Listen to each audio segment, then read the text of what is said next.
make a move and the bunny gets it. I said, put the bunny back in the box. Why couldn't you put the bunny back in the box?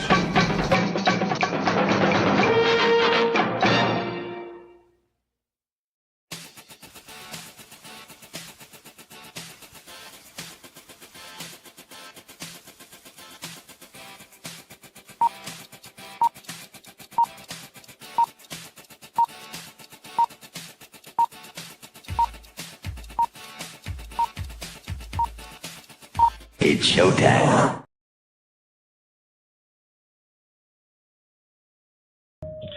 Roar. Roar.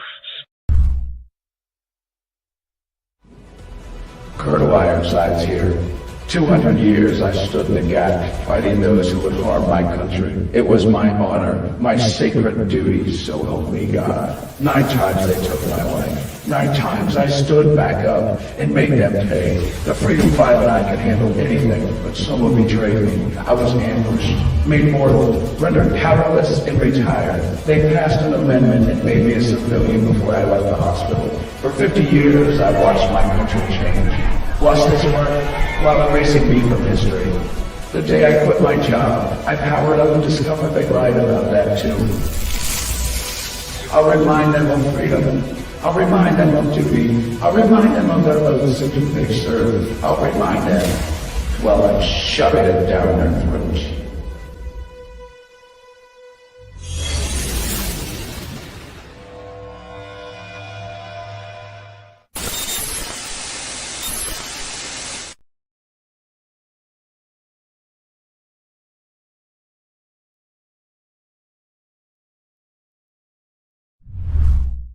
Psychically, I'm very well endowed. I want to know what you're thinking. There are some things you can't hide. I want to know what you're feeling. Tell me what's on your mind.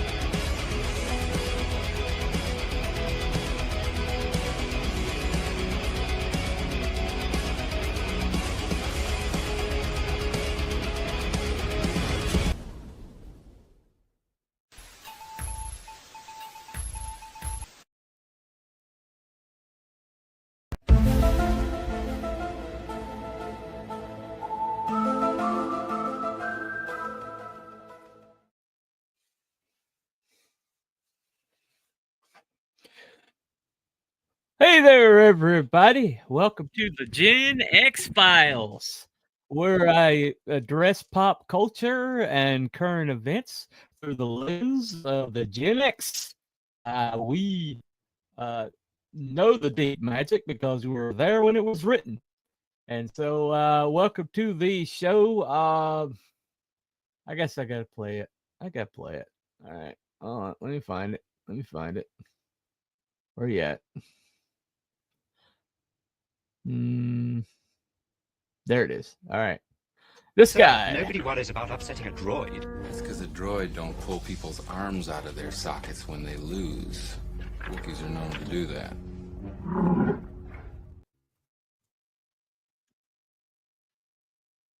Hello. Hello. Now you're not muted, Bunny. Welcome to the show, Wookie. What's up, dude? It's another beautiful Monday. Another beautiful Monday. Yep. Another beautiful Monday that Joe Biden's no longer our president. Yep.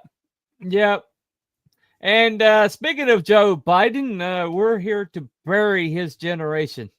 We're not here to praise the flower power generation. We're here to bury it. And say, fond farewell, not so fond farewell to them as they finally get their cold dead fingers off of culture, and go away, hopefully the next little while. But anyway, so Mr. Wookie, so who do you have? Who's like the most obnoxious Gen X or Flower Power generation member to you? You mean Boomer? Boomer, yeah, we'll say Boomer. Boomer's shorthand. Who's The the most most obnoxious? Obnoxious? Mhm, Oh yeah. God. Yep. Well, there's so many on the freaking list. It's kind of There you hard to go. pinpoint. But There you go. I mean, you can start out with these, Mhm, in the like, Joe Biden. Let's say, put it that way. That guy mhm. was a liar Well, well, and a one of the cheat. things that really annoyed me about him was the fact that he kept going, "Man," you know?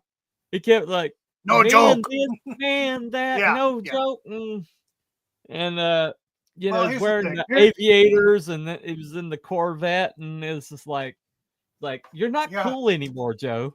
You never were cool, classified okay? documents in his garage next to the Corvette. Oh yeah, there you go. That he was Well, not supposed to have because he was vice president. there you go, there you go. Anyway, Well, yeah, it's funny because you talk about the flower power generation, mhm, which is also known as the boomers. yeah, We were just talking about this. They spanned almost 20 years as far as that generation. mhm, yeah. So Largest generation in American history, yeah, numerically. yeah, yeah. Um, a lot of these the people that grew up, I think in the mid boomer Yeah. generation, from the middle Uh-huh. up through, you know, uh, I would say probably the mid 50s to the 60. They became Yeah. the teenagers and little kids that became the flower children. Right. Um, I mean, Woodstock. I mean, they're the ones that did Woodstock, all the peace, love, and drugs and rock and But roll well, and see, shit. I No was war. gonna play this. I was gonna play this clip off of the History Channel, and There we yet go. it was like a total fluffing of the boomer generation and saying they're the reason why we are so great as we are today, and I would say and the boomer. I would say the boomer generation, that the original, the first year up through probably the early 1950s, mhm. and then after that it went downhill.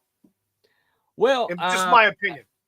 Well, I know most generations you can always divide them between like the early part of the generation, the later part of the generation, and usually the early part of the generation is one that's more like the previous generation, and the previous generation to them was called the greatest generation for a reason, Mhm.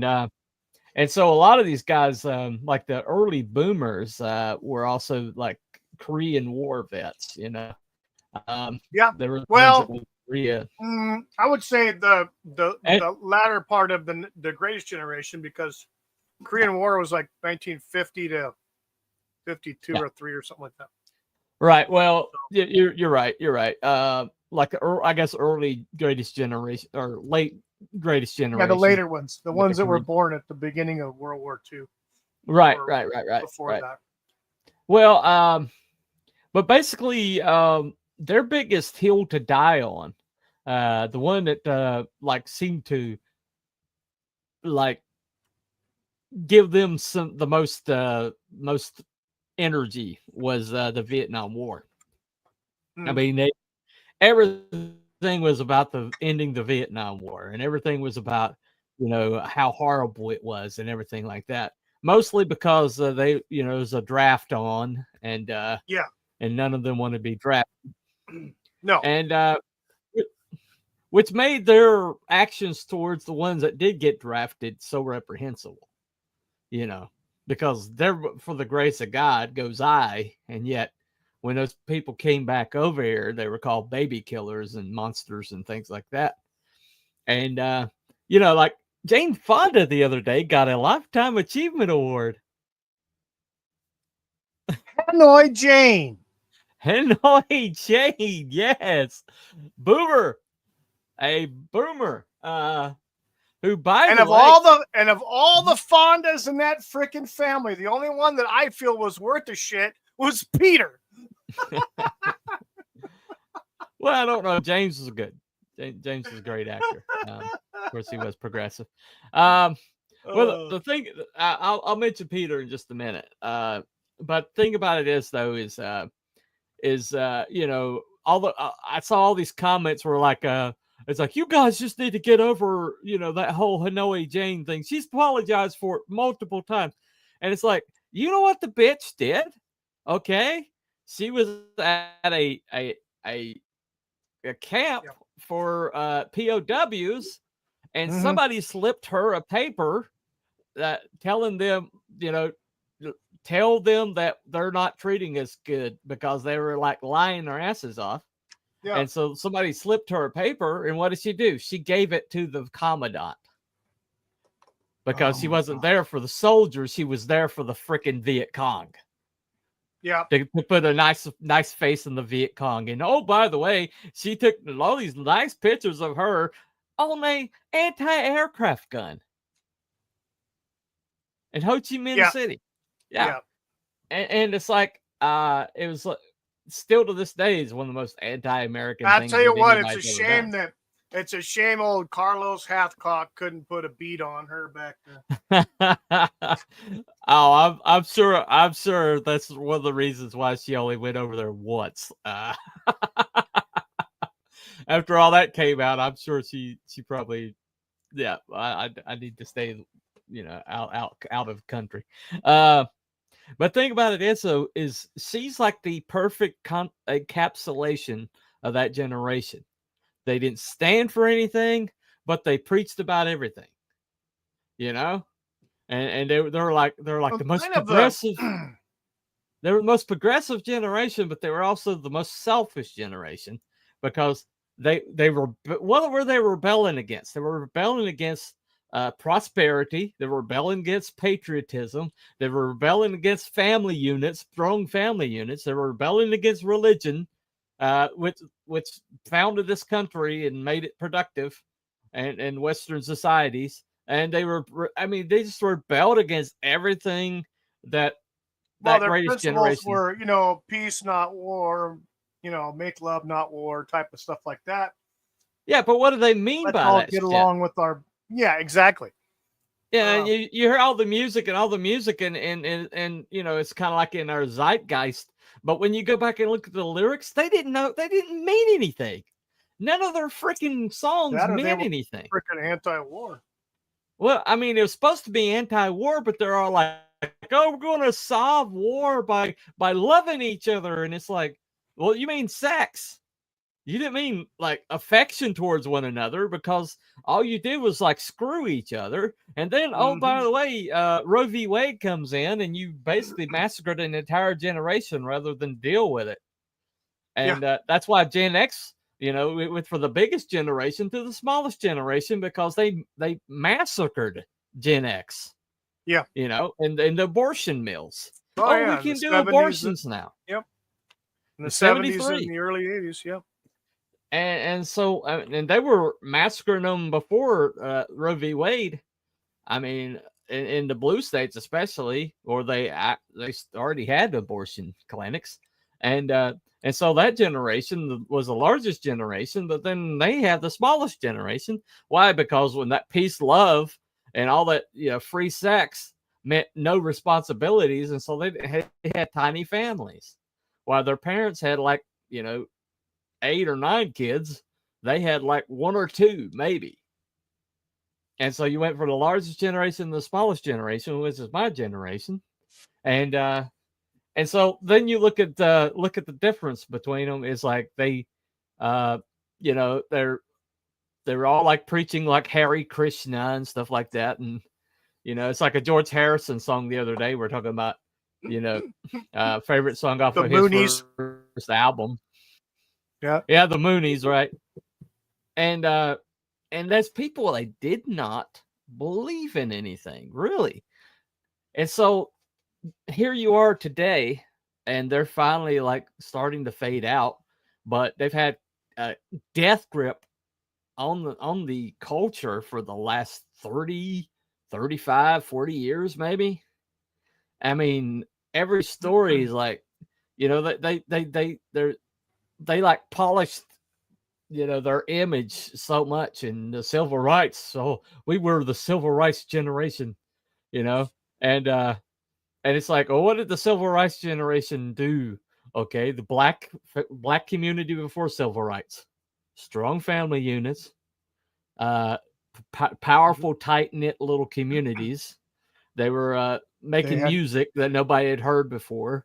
They had and the they were best sports. educating them. They were being educated as well. They were being Despite, educated. They had scientists that were making breakthroughs. They had hey, like they were. Yep. the baseball teams in all the sports teams. And oh, by Some the of the way, best. Yep. Some of the best yeah, players. Yep. and But basketball too. yeah, You but know, it's funny because what you have here, and you talk about that and those things yeah, going on, you know, pre the peace and love, hmm years in the 60s and early 70s. Well, here's the thing too, is the black community had a very strong sense of family, hmm and in my opinion, which is based on experience of having relatives who lived through that era, yeah, uh, the white liberals were afraid of that. That was the problem. They were afraid that of a strong knit in black the family. democratically controlled South. Yes, exactly. The Democrats Yeah, controlled the South. yeah, Okay, exactly. Hmm. and they were the reason why we had the Civil War. And then they went back to Washington after they completely, totally destroyed their constituency.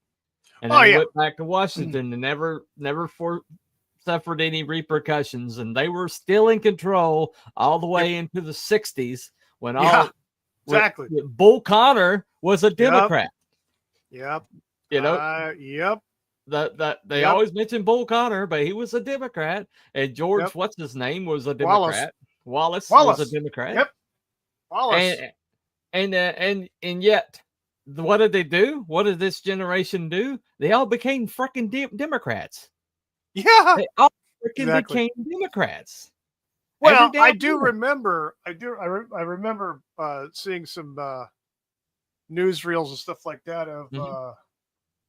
of Malcolm X, Right. and he. This is after he had, well, about the right around the time, before his death, probably about a year or so before his death, when he had a, he became less militant after he had went to the Hajj over there in the Middle East and realized Mhm. that there's more than just black Muslims. Yeah. And so he went over there and had his eyes opened to a lot of things, and a lot of the political bullshit that he was being fed here in the States. He didn't like that. Yeah. And Mm-mm.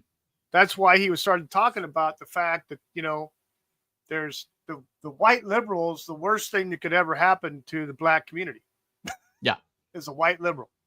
Yep. Because, where the Republicans coming from, but the white liberal comes walking up to you like a fox with a smile on his face, Right. Right. and yeah, I'm your friend. Well, Da, da, da, da. So I mean, it's things like that. it's well, I mean, it's like what are there? Every time there's a witch hunt, who do they bring up? McCarthy. And they always bring up the blacklist and things like that. And oh, it's so horrible, oh, they were like trying to destroy people's lives. And it's like they were fighting against communism, the influx of communism. And guess what? They were right. They were Yeah, and freaking there were a few right. people. There were a few people that did get ensnared in the same net as the bad actors. There was Yeah. a few. But But see, that's what they always overall, do, is they McCarthy always was take right. the exceptions. Well, Yeah, they always take the McCarthy was right. exception and make that the rule. What, fucking like But Gary Cooper? yeah, They had him up there. They had freaking who else was? I think Walt Disney was up there, and freaking Hughes. was talking to the McCarthy in the Senate, all these hearings and shit. All these people. But they were actually speaking. They were actually speaking against the communists, though. Walt Disney was, when he gave his testimony, because he was talking about the communists that had infiltrated the unions that were taking over Hollywood, and he was sounding the alarm that his animators were coming to him, and like the communists are taking over these groups. They're coming in on the grassroots level, and they're taking over these unions. And look what we have now. And, oh, by the way, look what we have now. And so, and you know, that in government as well. Oh, absolutely, absolutely. You know, I mean, you got Bernie Sanders, boomer, who's never worked a damn day in his life. No. And, oh, by the way, he's a rich socialist. In Russia. Exactly. I think he's a millionaire now and has like 4 houses or something like that. Yeah, he did all right for himself. But you know, the thing about it is everything that they supposedly have stood for over the years, they are now like the very epitome of. Okay. Well, what were the ACLU? What was ACLU all for? I mean, what ACLU? Every time something came up, what were they? They were for free speech, people's right? Constitutional rights, free speech, exactly, freedom of assembly, things like that, all that stuff. And now every time somebody's facing like backlash against them for saying the wrong thing, the ACLU's up to their eyeballs in it. Or some poor baker in Southern Poverty Law Portland, Center, Oregon, like won't make somebody a friggin' cake because it's their right. They don't have to make a cake. And then they get the ACLU lawyer. That's Denver. ACLU lawyer. Well, that was Colorado. It started in Oregon. well, the guy you're talking about, the cake makers in Colorado. But anyway, but the thing about it is though, is everything that they ever stood for. I mean, when Joe Rogan they were trying to go after Joe Rogan off of Spotify because he dared talk to somebody who was actually an expert that said COVID, you know, was telling the truth about COVID, and he talked to the guy, and they wanted Spotify to kick him off for that. And who said that they're going to take their music off? Neil freaking Young. I'm going to take my music off of Spotify unless you take Joe Rogan off of Spotify. Oh yeah. One of the big peaceniks. One of the freaking biggest peaceniks, right? That guy's a psycho anyway. Well, I mean, but the stories that old Crosby would talk about when they were trying to record music and shit. Yeah. Well, that's why it wasn't Crosby, Stills, Nash, and Young. Yeah. But anyway. But think about it this though, is like everything that they've ever said about themselves has turned out to be the opposite. Well, you know, and it's all from the rules of radicals. I mean, that was their Bible.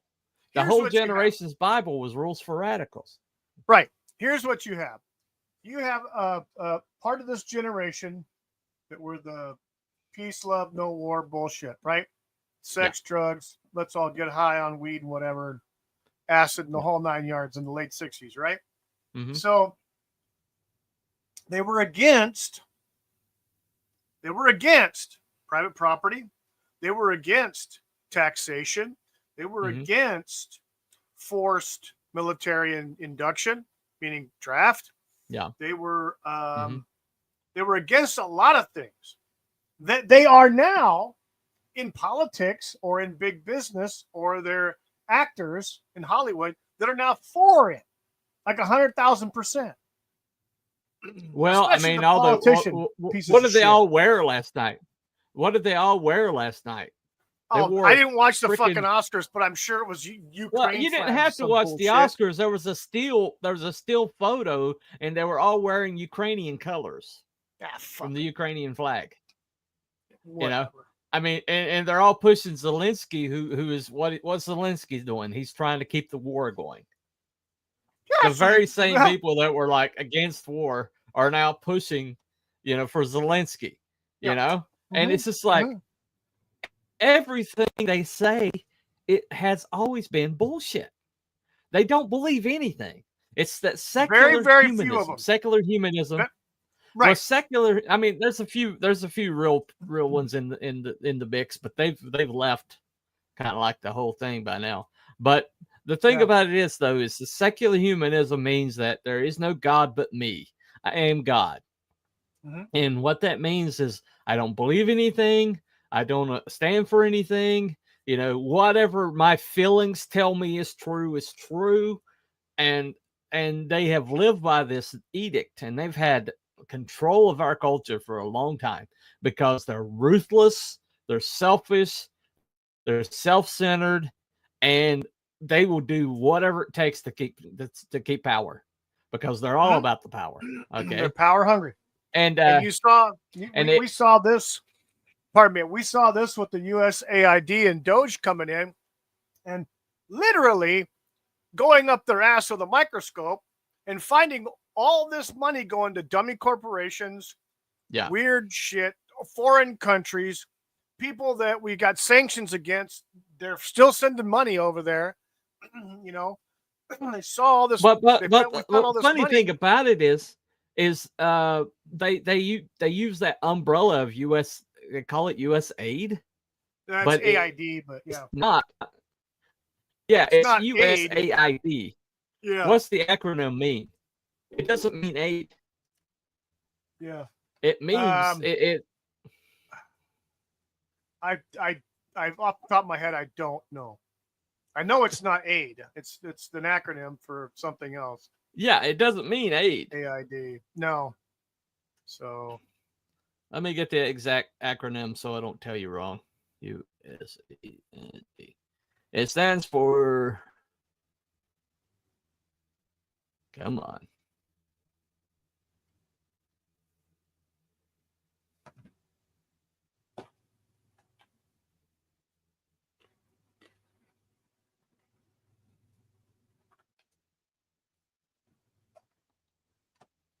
It's not letting me do this. Hold on.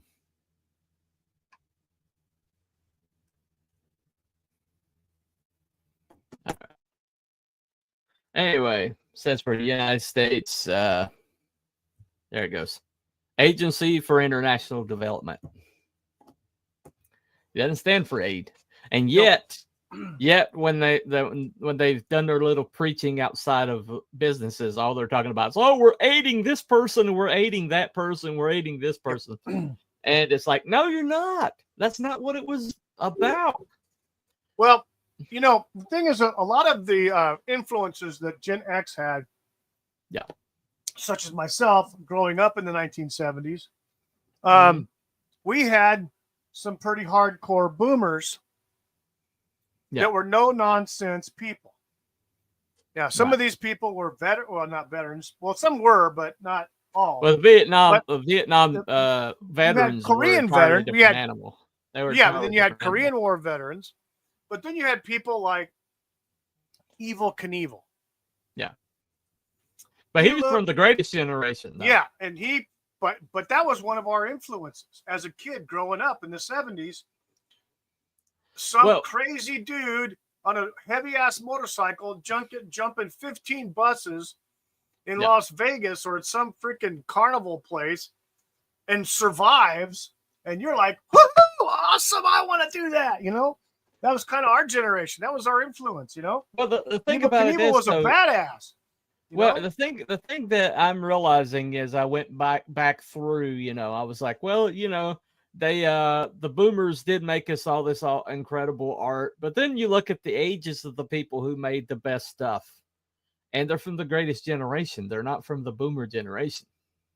You know, or they're from that early part of the boomer generation. Yeah, they're not from the later part. And later part, once it's been in control of everything for the last 20, 30 years, they didn't make nothing. They don't create anything. They destroy. They're like freaking locusts, just like they are now. Exactly. Like what's happening now. And everybody everybody from this previous generations, like millennials, I mean, they basically skipped Gen X, and they went after the millennials. They went after the Gen Z, and and basically made little copies of themselves. Yeah. You know, so basically they made the millennials and the Gen Z into the boomers, the late version of boomers. You know, they made them all little communists. They made them all little self-centered. You know, God is dead. You know, little nut jobs. And look at them, they're melting down. They're freaking melting down, right? Yeah. And so Gen X is basically raised by their grandparents anyway. A lot of Gen X was raised by their grandparents. Well, my parents were older, so they grew up. They were part of the next greatest generation. And then my three brothers, I have one that was born in 47. Yeah. 47, 48. The other two were born in the mid to late 1950s. Right. So they're all boomers. Yeah. The two youngest of my brothers, they grew up in the 60s, so they saw the peace, love, and all that stuff. Now, they actually got wise to shit that was going on around them, and they're not like that now. You know, it's like they're more level-headed. See, all this centered on the college students, and centered on California and New York.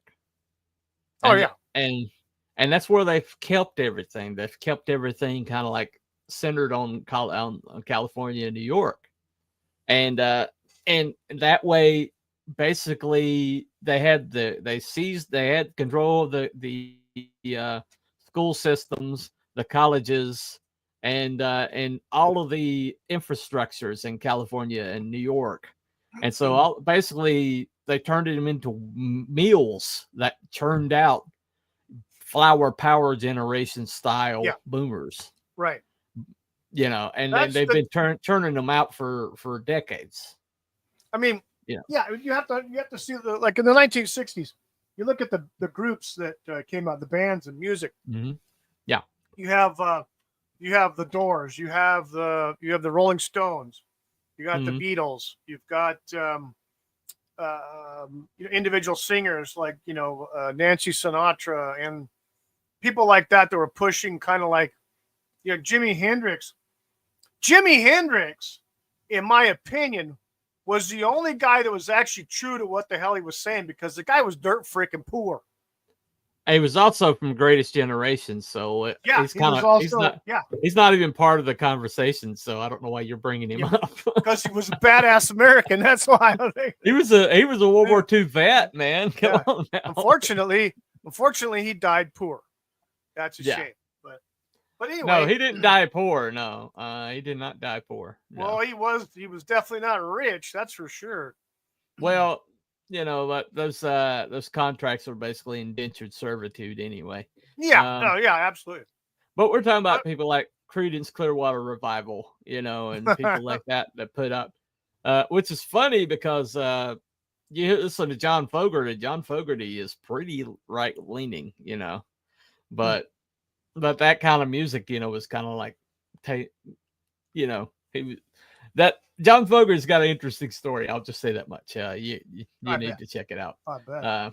But you look at all these groups that he's a cautionary tale. He's a cautionary tale. All the groups that were in the 60s that were part of the they were part of the counterculture revolution, if you want to call it that. Yeah. They were preaching about, like I said before, I listed off the things, land ownership, taxation, all that shit. They were all against that shit. Well, pretty much everybody. It was at Woodstock. The lineup for Woodstock, can be considered part of that. Yeah, absolutely. Yep. But see, the thing about it, the thing that gets me though, is what were they counterculturing? What was they counter to? And when you start asking yourself that question, what were they countering? They were countering strong families. They were countering religious people whose word was their bond. They were countering like sex within the bonds of marriage. They were countering like working for a living, creating a life for your family. Yeah, exactly. Being gainfully employed. They were countering all the heroism. They were countering heroism and great concepts in media. And what did they come up with? Easy Rider. That was their ultimate movie that they pushed. And I just watched. I was going to play a clip from Easy Rider, but it kept getting bouncing off the copyright. But the end of that movie, just out of the blue, they had a couple Southern rednecks just pull a gun out and shoot them both. Holy shit! Out of the blue. And I was reading the comments underneath. The people still like that. Nobody was ever like that. That's bullshit. Yeah. And we're having a discussion the other day about Deliverance, and it's like that was like some college professor's wet dream about what happened to him, what could have happened to him in the backwoods after his tire went flat, and some rural people, not only did they change his tire for him, but they took his tire and had it patched for him, and then they brought him back to his car, and he had a great day. And what did he do? He goes and writes a hit piece against rural America, and then he makes a movie off of it. Now they think we're all pig fuckers. And the two movies that they keep like a pig. The two movies that they keep pushing were Deliverance and Easy Rider, and in both of those, it had murderous, why that is. Rural people murdering perfectly good, happy. Yeah, it's the destruction of rural America. Andy Griffith talked about this on I forgot which TV show it was on, but it was in the early 70s when they got rid of the Andy Griffith show and Mayberry, the Mayberry you watched show it on my show. Exactly. We're talking about the rural purge was a real thing, but it wasn't just on TV. They were trying to do it culturally. Yeah, move everything to the city, make everything urban. Exactly. Because all the sitcoms after that were all either based in Los Angeles, New York, or Chicago, or Philadelphia, in the city, something like that. It was like, it all had to be that way. And then it was Miami, all this other shit. So it's like, they don't want anybody. And the funny thing is every time a rural show kind of like broke into the mainstream or broke into like the lineup, it took off like gangbusters. But then, then they'd surround it with urban shows, It's like I'd watch the Dukes of Hazzard, which was set in rural America, and then the next thing I know, I was watching some cop show after it, and I'm like, Chips or something like that. Yeah, exactly. It's like, how does that fit? Columbo or Chips or Hill Street Blues or something like that. Well, I mean, they had this great lineup on Friday nights, and it was the Incredible Hulk and then Dukes of Hazzard. Incredible Hulk was basically it had some rural stories, it had some urban stories. Yeah, it was a different mix. It was good mix.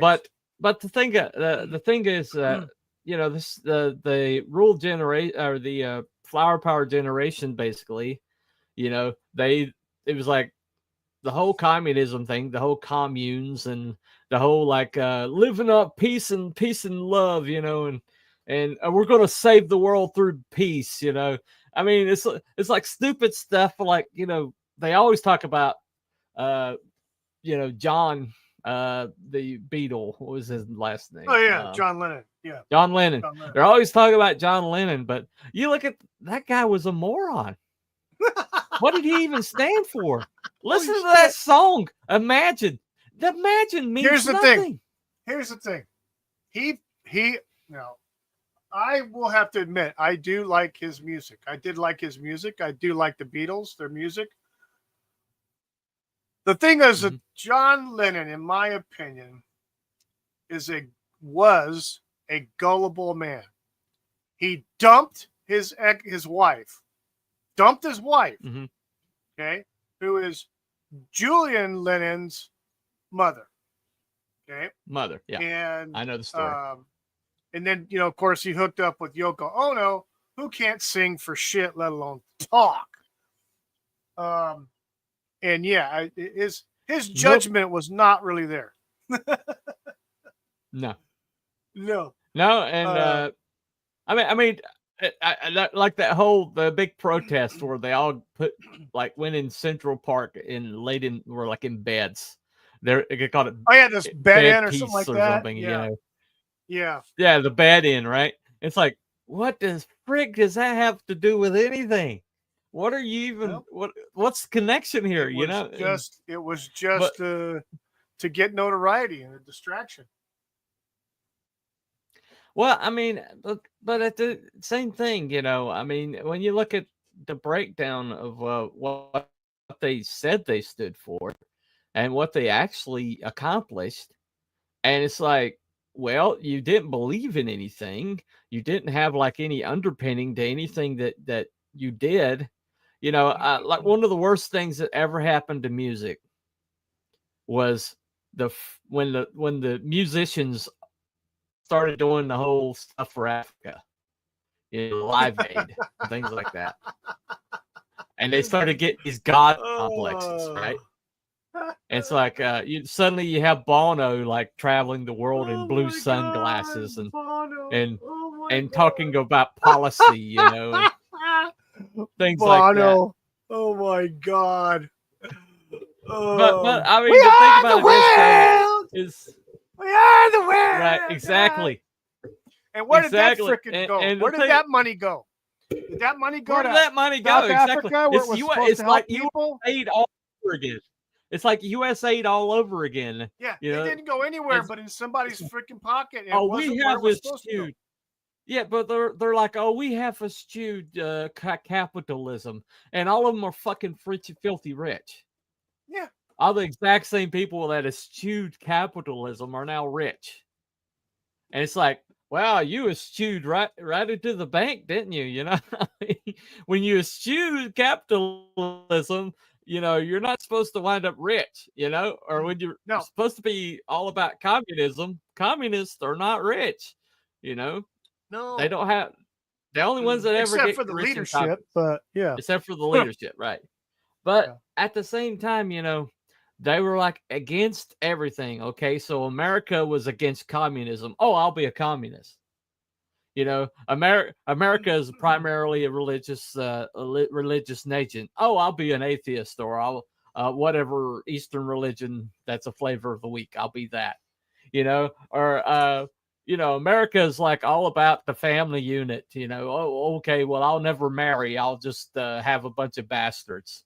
Or have them murdered in a clinic somewhere, so I don't have to deal with it, right? And it's just like, go ahead, or drive off a bridge. You talking about Ted Kennedy? Yeah, drive off of the bridge. Yeah. and not report it till like a day later. Yeah. Yeah, that thing. But it's like it's a mirage. The whole thing's a freaking mirage. And look at them now. The exact same people that used to be like, "Oh, communism, peace, love," we're anti-war. Who was like? Here's the thing. Here's one. You know what they're doing right now? John Bolton is making the rounds right now on all of these news stations. And the same, the Lord of Evil, like the biggest warmonger, and now they have him like going on ABC, CBS, NBC, bad mouthing them for the way they treated Zelensky. Parade out the freak show, And who was pushing Kamala? Dick Cheney. Yeah. Dick freaking Cheney. Wasn't he like the Lord of all evil just like 10 years ago? Much. Yep. And it's like, oh, that guy's evil. Oh, he's behind it all. And then but now they're like, oh, please, Dick, Cheney's one of us now. Dick freaking Cheney, is he not evil? Did he stop being evil? Did he, it's like, no. It's like whatever fits. It's like when you see what they're doing with Trump right now, everything that Trump is for, they're against. Even if it's like a 80-20 like a thing, where 80% of America's for it, they'll go with the 20 because they don't believe in anything. They don't stand for anything. They lie about everything, and they all have cognitive dissonance. Okay, but that's why they can't. Yep. You know, they have the news, all out news outlets. You know, ascribe to that philosophy. Whatever they tell me to say, that's what I'm gonna say. Whatever they tell me to believe, I'm gonna believe. You know, I'll go along with anything. And well, we're all for the rights of women. We all for the rights of women. It's I will Except tell now, you, if that woman happens to be a 6'2" man wearing a dress, I'm for his rights now. I mean, yeah, no they shit. don't stand for You know, anything. the only They person don't stand for that I'm anything. aware of, the only person that I'm Yeah. aware of that actually lives by their convictions of protect the environment and no pollution and all that other stuff like that. There's only one person that I know of, could be more, but only one I know of that's actually been interviewed about it is the actor Ed John Begley. Voight. No, Ed Begley Jr. Well, John Voight's the same way. Yeah, Ed Begley Jr. doesn't own a car. He rides a bike. And he lives in Los Angeles, but it's I'm surprised he still does. But yeah, he rides a bike. He has solar panels and stuff like that. He doesn't squander his money, but you know, he hasn't done any major acting gigs in a long time. But you know, I remember him back in the 70s and early 80s on TV shows. He did a lot of TV shows as a recurring character. But character actor. But he's the only one that I know of that actually lives what he preaches of the liberals. Of that type, because that's his generation. He's a boomer. That was his generation. The interesting thing is, I saw something on the news the other day where they were asking this guy from Axios, okay, and he was like, he wrote an article about the MAGA news outlets, right, and how the MAGA news outlets are more powerful than you think, and they're more varied than you think, and it's like, he's like, but it's horrible because they're all doing like a. I'm late. I have some apologies among the left. Gasp saying. So I'm not talking about the left. I'm talking about the boomers, which is pretty much boomer generation. Left is pretty much the philosophy of the boomer generation, which is secular humanism. So, secular humanism massively came into our culture through the boomers. Okay, massively came into our culture through the boomers. And what's the ultimate outcome of secular humanism?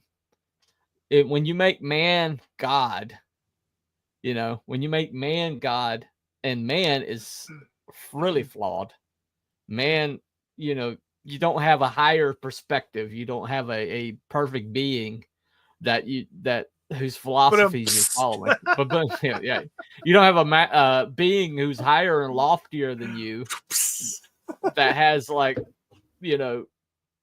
and if you're like looking at your other fellow man for your there you go, right, ultimate rationally justified death cult. Yeah, pretty much. I mean, what did they think the big what was Kamala's biggest thing? Reproductive rights. In other words, baby killing. That's what she thought was her winning strategy, was talking about baby killing. I mean, and on the other hand, reproductive rights on the right means have as many freaking kids as you can as a married couple. Exactly. But she paid Beyonce $6 million for that to come to Austin. And what did she talk about? She talked about, killing babies. That's what she talked about. And she didn't sing a lick, but she talked about killing babies for like 5 minutes or whatever. And then she left the stage, and everybody's like, wait a second, we're here for a concert. Yeah. But I mean, it is a death cult. It is a freaking death cult. And you look, they got control of Canada. What do? They stuck in euthanasia. Yeah, exactly. And now if you get sick in a hospital, in Canada and you're elderly, they will not give you care. No. Did you know this? They'll let you die. Yeah. They will let you die if you are elderly in Canada and you get sick. and they put you and you go to that national health system, they will let you die. Even if you don't have a do not resuscitate, they will put a do not resuscitate on your chart without your Yeah, a family's DNR. permission. Yeah. I mean, it is a freaking death cult.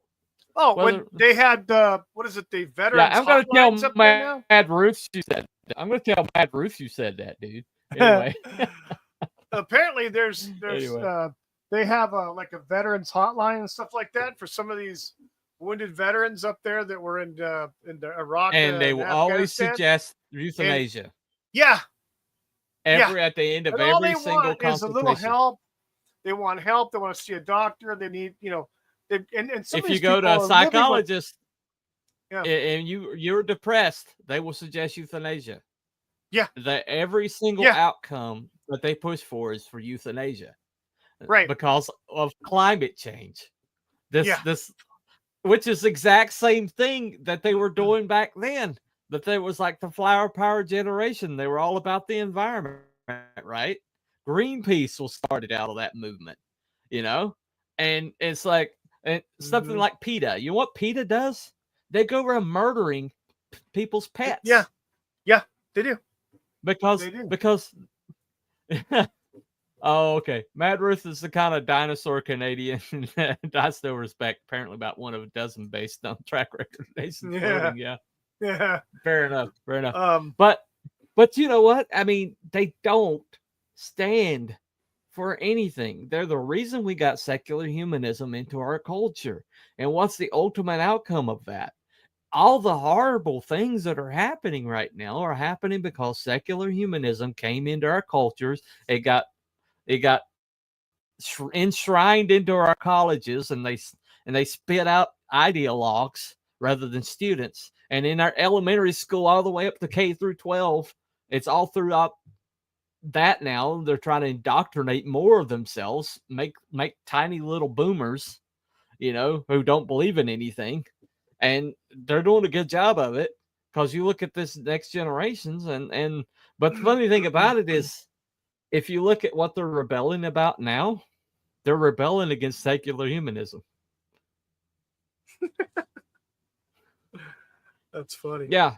It's like they realize how vapid and empty and pointless it is, and how only a very few people ever succeed at it. And that's the ones that are already connected that would have succeeded anyway.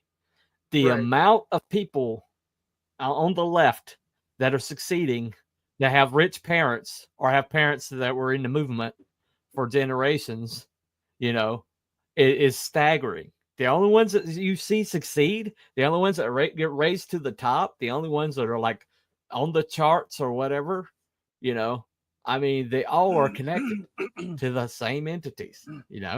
It's like they preach that that everybody has it in them to be exceptional, but then in reality, they're still elitist. Yeah. Yep. Yes, The exact same people that tell you that you got to accept everybody are elitist. They don't believe in anything. Yep. And and the reason why Gen X has started to come to the fore is because Gen X was, for all these years, I've been cynically sitting on the sidelines and saying they're all full of shit. We know they're full of shit. Yep. Because they're our parents and uncles and cousins and grandparents.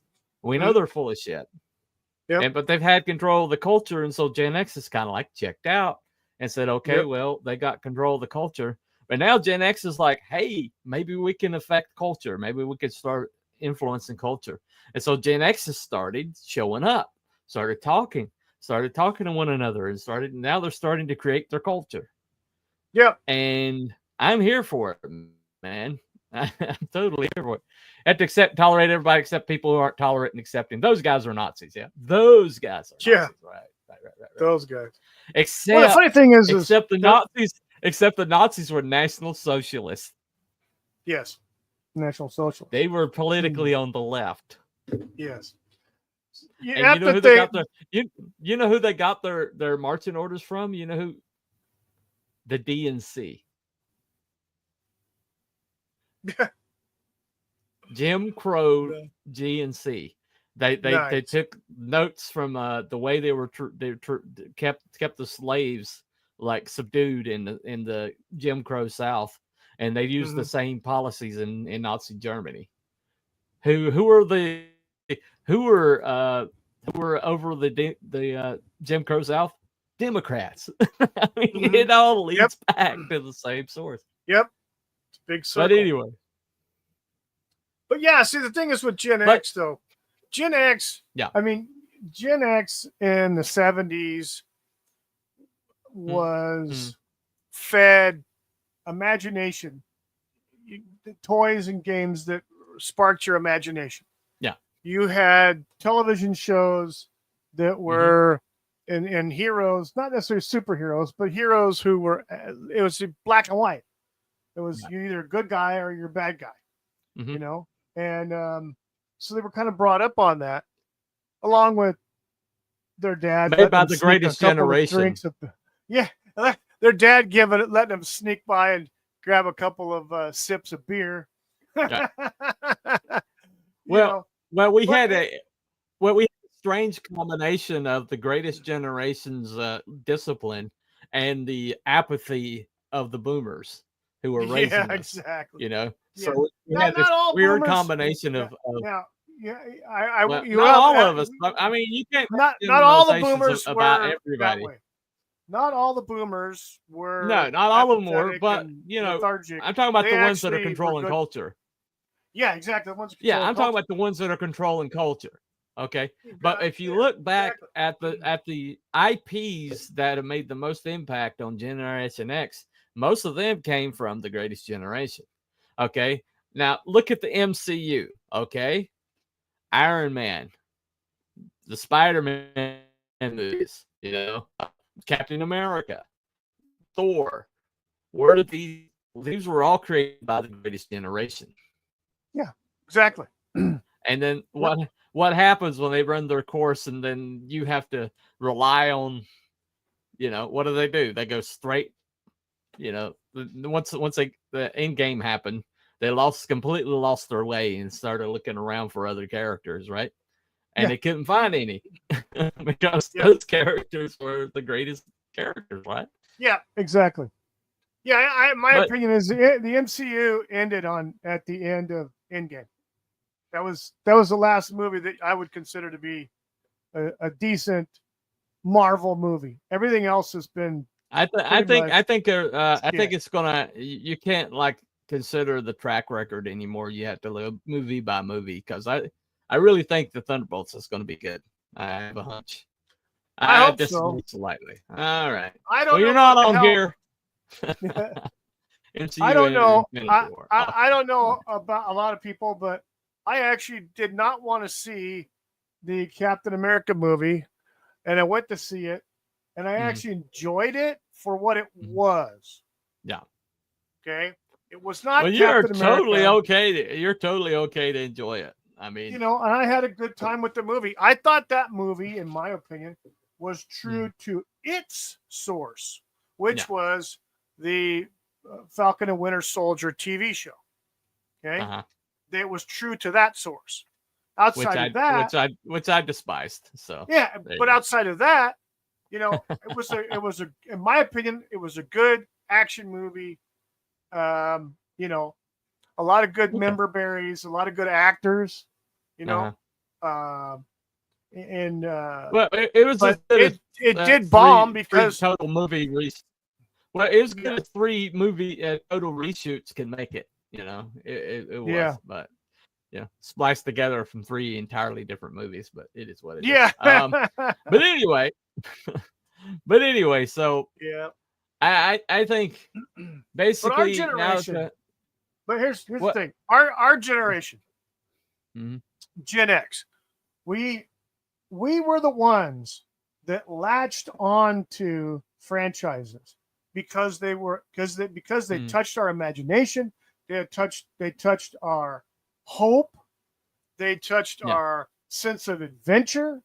Okay, whether it's Star Wars, Evil Knievel, comics, Because back then, Yeah. you know, unless except for the Incredible Hulk movie and Wonder Woman, and they had the Spider-Man TV series, all live action, all came on roughly about the same time frame as far as in years. I watched them all; they were great. But you have the comic books and stuff like that.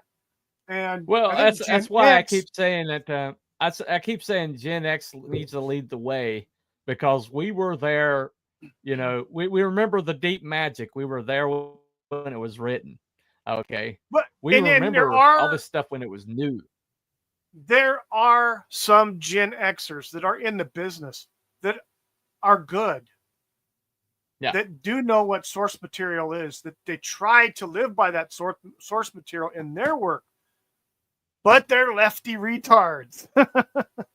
Well, but what I'm saying, what I've been saying on this show for like on this channel, I've been saying this for a long time. So I don't know if you're watching my shows because you don't seem to understand what I'm saying here. Oh, watch out.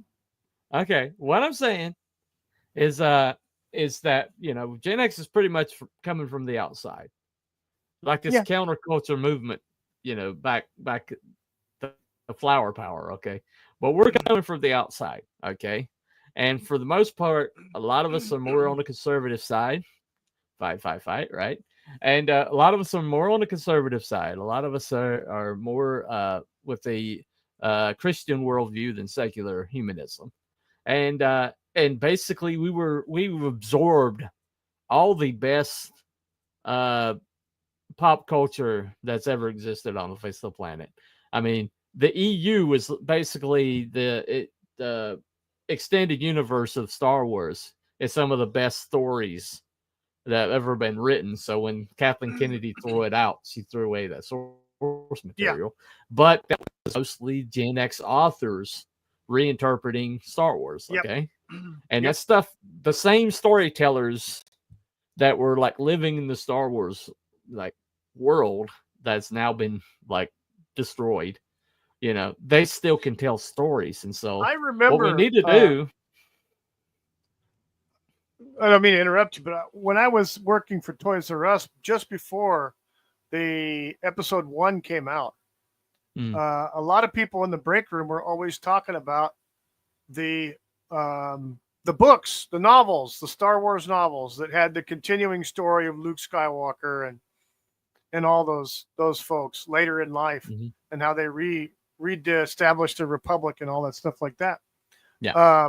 You know, so again, like you said, those were all written by Gen Xers who watched the original 3 movies, that lived on that, bought all the swag, knew all the nuances and the lore of all the movies, that entire universe. And they sat down and they wrote these things with the blessings of George Lucas. Yeah, he had LucasArts had its own canon compliance group that would look at every story that was submitted and decide if it was canon compliant. Which was destroyed when KK took over Lucasfilm. But basically, you know, Darth Bane trilogy, that's a good one. The Solo twins, definitely. Well, basically, what you need to understand, and you know, if you don't get anything else from the show today, we got 30 people look. Some few novels take place after Return of the Jedi. Yeah, but if you don't take anything else, is that we've got an opportunity here. We are at the same nexus that the flower power generation was. But what we're rebelling against, what we're counterculture to, is you know, we're trying to like bring the culture back to what they countered, you know, and what they countered was healthy families, people that worked for a living, people that had good relationships with their kids and raised them right, and cultures that basically embraced capitalism and raised people from poverty at a higher rate than any other culture in world history.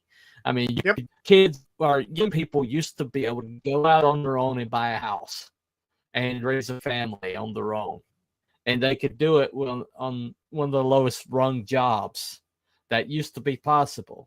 And it might be possible again if things go in the directions that they seem to be heading. But what the thing about it is we're the counterculture now. But what we're actually doing is we're trying to counter it back to the way things used to be when America was great, when America was doing awesome, and when America was headed in the right direction. Well, that these idiots, this flower power generation, took us away from. yeah, once they grew up and got out of college and got a job or got into politics, and then they changed their tune and came in and just screwed everything up. They're the ones that have caused all the bullshit in our government right now. They've infested it like a freaking virus. It's because they don't believe in anything but power. Yeah, exactly. Power They hungry. don't believe in anything but power. Yep. Yeah, that's for it's sure. secular humanism. Anyway. Yep. All right. Well, thank you everybody that came today. John's thank long you to box everybody is that in the raised chat. I see. He won't be there long, but hey, John, good to see you, man. Thanks for the drive by. Yes, he's got like 30 shows a day or something like that. So I'm happy that he showed up. Though. Always good to see him in the chat. But anyway, so the thing about it is I am over 601 subs, which shocks me. And so I mean, there's people with like 1,000 after one day or something, but I'm not that. I've been grinding for like 4 years now. But either way, I'm happy. I'm really over the moon ecstatic that 600 people chose to hit the sub button. And I know this guy will pass me by in like next video or so. He's already over 5, just like 13 uploads or something. But it is what it is. Thanks for coming to an end as soon as I get here. Well, I started at 6. I've been advertising it at 6. I've been advertising in the parkour chat for 6, but it is what it is. Me too. I'm still under 10K after 4 years. 2K. All right. Well, you'll get there. You'll get there. But anyway, so we just have an opportunity here, and I'm going to keep harping on this. That's what Gen X show, Gen X Files show is going to be about. Is this opportunity we've been given? We've been owed an opportunity. We're here at the changing of the tide, the turning, as the turning of the worm. We're here right at the catbird seat when everything is about to shift. And so we need to take advantage of this situation. They're played out. They've lost the culture. They've lost the pole position, and they're going to hold on for a little while longer with claws, to do the best they can. But the best actress nominee last night was about a show about a stripper, a movie about a stripper. So, they've lost the culture, and it is what it is. They gave 13 nominations to a movie about a trans person off of like, I mean, they've lost the plot. They have lost the plot. But we are going. Yeah, Mega. That's a good one.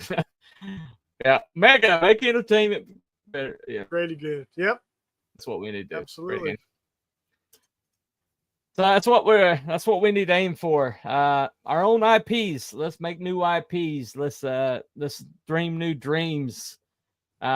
And let's make a template for the next generation. At least the stripper was at least the stripper was a woman. Yeah. Thank God for small favors. Thank God for small favors. Exactly. It is what it is. But 13 nominations to that god awful film. I mean, clips of it has just been laughable. Holy shit. But it is what it is. But anyway, so thank you all for coming tonight. Thank you for Wiki for riding shotgun with me. And hopefully I was encouraging. Hopefully I was inspiring. And if you're, from the flower power generation, you probably hate my guts. But that's okay. Because you guys suck. All right. But anyway, it is what it is. I'm trying to fix what you screwed up. But anyway, all right. Well, thank you all for coming. Thank you to the fluffiest chat and all of YouTube, and we'll see you next time. Be on You guys. Thursday. Catch your character autopsy on Thursday, and we'll see you then. All right, bye, everybody. Good night, everybody.